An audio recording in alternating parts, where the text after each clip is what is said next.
It's a last resort, but it's just the reality we're facing right now. So Mayor Bill de Blasio says he's negotiating with the city's labor unions ahead of a budget deadline of next Tuesday. That means up to 22,000 pink slips for city workers could go out as early as late next week, though the layoffs would not go through until the fall, with hope to get some help from the federal government with stimulus or the state with borrowing power. But as of now, both those fiscal parachutes seem unlikely to open. Unless we get a stimulus, a substantial stimulus from Washington, the only direction we go in is to keep cutting, and I hate that, and I don't want to do it, but I have to be honest with the people in New York City. Cutting 22,000 workers would save the city about $1 billion amidst a $9 billion budget shortfall caused by lost tax revenue and increased healthcare spending during the pandemic.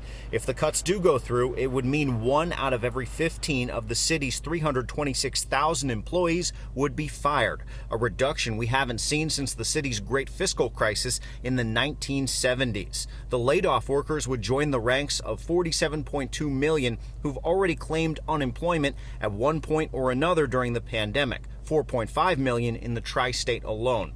And although Mayor de Blasio continues to dodge the question about exactly where the axe will fall, the United Federation of Teachers and police unions, already under pressure to reform, have expressed concern. Maria Dulis with the nonpartisan watchdog group Citizens Budget Commission says historically the mayor of New York has wide discretion on where to cut. Some agencies will bear greater cuts than other agencies as a share of their budget.